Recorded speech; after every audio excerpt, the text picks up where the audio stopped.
दुनिया के सबसे लोकप्रिय नेता, भारत के यशस्वी प्रधानमंत्री आदरणीय नरेंद्र मोदी जी, मंच पर उपस्थित प्रदेश की माननीय राज्यपाल श्रीमती आनंदीबेन पटेल जी, केंद्रीय स्वास्थ्य एवं उर्वरक एवं रसायन मंत्री माननीय डॉक्टर मनसुख भाई मांडविया जी, भारतीय जनता पार्टी के प्रदेश के अध्यक्ष माननीय श्री स्वतंत्र देव सिंह जी, उत्तर प्रदेश सरकार में मेरे सहयोगी मंत्रीगण श्री स्वामी प्रसाद मौर्य जी, श्री जयप्रताप सिंह जी, श्री सतीश चंद्र द्विवेदी जी, माननीय सांसद श्री जगदम्बिका पाल जी, ब्रजलाल जी, माननीय विधायकगण श्री राघवेंद्र प्रताप सिंह जी, श्याम धनी राय जी, चौधरी अमर सिंह जी, एमएलसी ध्रुव कुमार त्रिपाठी जी, जिला पंचायत अध्यक्ष श्रीमती शीतल सिंह जी और भारी संख्या में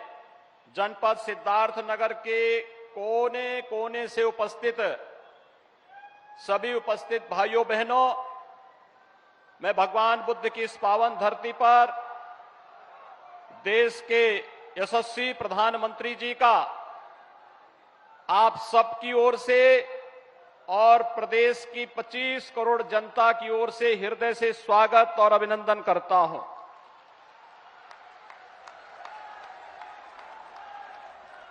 भाइयों बहनों, आज का दिन हम सबके लिए अत्यंत महत्वपूर्ण दिन है और यह दिन इसलिए भी महत्वपूर्ण है जब पूरी दुनिया कोरोना महामारी से त्रस्त है। दुनिया की बड़ी बड़ी ताकतें इस सदी की इस महामारी के सामने असहाय दिख रही हैं। उस समय उन विपरीत और चुनौतीपूर्ण स्थितियों में देश को अपने नेतृत्व क्षमता से पूरी दुनिया के सामने अपनी नेतृत्व क्षमता का परिचय देकर दुनिया के सबसे बड़े लोकतंत्र को न केवल कोरोना महामारी से बचाने, भारत के जीवन और जीविका को दुनिया के सामने एक आदर्श स्थिति में रखवाने और पहली बार किसी महामारी के लिए स्वदेशी वैक्सीन, एक नहीं दो स्वदेशी वैक्सीन देकर के 100 करोड़ से अधिक लोगों को सफलतापूर्वक मुफ्त वैक्सीन, सबको वैक्सीन के लक्ष्य को प्राप्त करने के उपरांत इस सिद्धार्थनगर की पावन धरती पर आदरणीय प्रधानमंत्री जी का आगमन हो रहा है। मैं इस अवसर पर आदरणीय प्रधानमंत्री जी का हृदय से अभिनंदन करता हूं, स्वागत करता हूं। भाइयों बहनों, आज का यह कार्यक्रम उत्तर प्रदेश के उन सभी लोगों के लिए जिन्होंने स्वास्थ्य सुविधा क्या होती है, आजादी के पहले तो इसकी कल्पना भी नहीं की जा सकती थी, लेकिन आजादी के बाद भी जो उपेक्षा हुई, जिस स्वास्थ्य सुविधा के अभाव में यहां का मासूम और यहां का नागरिक और समय दम तोड़ता था, पहली बार आजादी के बाद पहली बार इस पीड़ा को अपने संवेदनशील और एक विजनरी नेतृत्व के माध्यम से न केवल समझने बल्कि उसके अनुरूप योजनाएं बना करके कैसे प्रभावी ढंग से लागू करना है। ये 9 मेडिकल कॉलेजेस का एक साथ उद्घाटन का कार्यक्रम इस बात का प्रमाण है। और आज जब उत्तर प्रदेश के सिद्धार्थनगर जनपद में स्वयं प्रधानमंत्री जी की उपस्थिति हुई है, 8 अन्य स्थानों पर इसी प्रकार के कार्यक्रमों में माननीय जनप्रतिनिधियों की उपस्थिति के साथ आदरणीय प्रधानमंत्री जी का संबोधन सुनने का अवसर उन सभी लोगों को प्राप्त होगा, तो सही मायने में स्वास्थ्य सुविधा के अभाव में आजादी के बाद जिन लोगों ने उस समय दम तोड़ा था, उनके प्रति तो श्रद्धांजलि होगी ही, साथ साथ उन लोगों को भी संतुष्टि होगी कि आने वाले समय में कोई भी मासूम और कोई भी नागरिक स्वास्थ्य सुविधा के अभाव में अब दम नहीं तोड़ेगा। भाइयों बहनों, लगता है कि जैसे स्वास्थ्य सुविधा के लिए इस पूरे क्षेत्र में अहिल्या की तरह किसी राम का इंतजार करते करते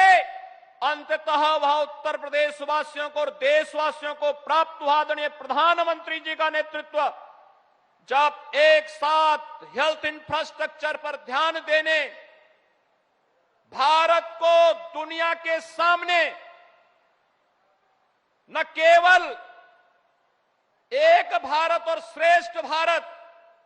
बल्कि एक स्वस्थ भारत और समर्थ भारत के रूप में रखने का जो इस समय प्रधानमंत्री मोदी जी के नेतृत्व में वर्तमान में कार्य हो रहा है, वह अभूतपूर्व है, अभिनंदनीय है। और मैं इसके लिए प्रदेश की जनता की ओर से, जनपद सिद्धार्थनगर की इस सभी जनता जनार्दन की ओर से आदरणीय प्रधानमंत्री जी का, माननीय राज्यपाल महोदय का, केंद्रीय स्वास्थ्य परिवार कल्याण उर्वरक एवं रसायन मंत्री डॉक्टर मनसुख भाई जी का हृदय से स्वागत और अभिनंदन करता हूं। भाइयों बहनों, हम सब जानते हैं 1947 के पहले उत्तर प्रदेश के अंदर 3 या 4 मेडिकल कॉलेज थे। उस समय उत्तराखंड भी उत्तर प्रदेश का हिस्सा का पार्ट था। 1947 से 2016 तक उत्तर प्रदेश में गवर्नमेंट सेक्टर में केवल 12 मेडिकल कॉलेज बन पाए थे। 1947 से 2016 70 वर्षों में 12 मेडिकल कॉलेज, और आज आदरणीय प्रधानमंत्री जी के अनुकंपा से 30 मेडिकल कॉलेज भारत सरकार के सहयोग से प्रधानमंत्री स्वास्थ्य सुरक्षा योजना के अंतर्गत उत्तर प्रदेश के अंदर खुल रहे हैं, जिनमें 7 में 2019 में एमबीबीएस की क्लासेस प्रारंभ हो चुकी हैं, 9 में आज प्रारंभ होने जा रहे हैं, और 14 नए मेडिकल कॉलेजेस जो वर्तमान में जिनका निर्माण कार्य प्रारंभ हो रहा है।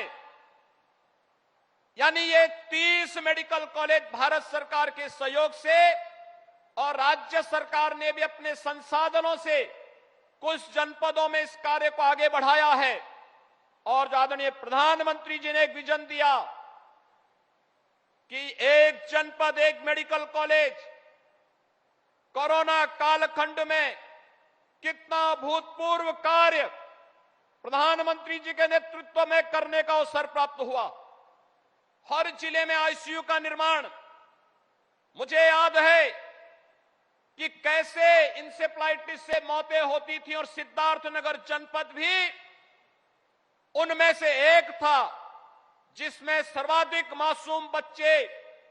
दिमागी बुखार से मरते थे। कोई पुरसा हल नहीं था, लेकिन आज इस बीमारी पर प्रभावी नियंत्रण करने में सफलता इसलिए प्राप्त हुई क्योंकि पहले स्वच्छ भारत मिशन और 2014 में प्रधानमंत्री बनने के साथ ही भाइयों बहनों सबसे अधिक प्रभावित उन जनपदों में पीडियाट्रिक आईसीयू, बच्चों के आईसीयू के निर्माण की कार्रवाई के साथ साथ इंसेफ्लाइटिस ट्रीटमेंट के सेंटर भी स्थापित होते हुए दिखाई दिए और धीरे धीरे करके जब हेल्थ इंफ्रास्ट्रक्चर बढ़ा, हर घर को शौचालय देने की कार्रवाई आगे बढ़ी और शुद्ध पेयजल की आपूर्ति होती हुई गई, तो आज दिमागी बुखार पर होने वाली मौत को 95% तक नियंत्रण करने में सफलता प्राप्त हुई है। मैं उन सभी परिवारों की ओर से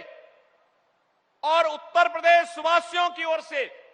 आदरणीय प्रधानमंत्री जी का हृदय से आभार व्यक्त करता हूं और मैं विश्वास के साथ कह सकता हूं कि ये 9 मेडिकल कॉलेजेस आज जो उत्तर प्रदेश को प्राप्त हो रहे हैं, ये 9 मेडिकल कॉलेजेस न केवल उत्तर प्रदेश की स्वास्थ्य सुविधाओं के अभिवृद्धि में, बल्कि उत्तर प्रदेश के नौजवानों को मेडिकल में भर्ती होने और वहां से चिकित्सक बन करके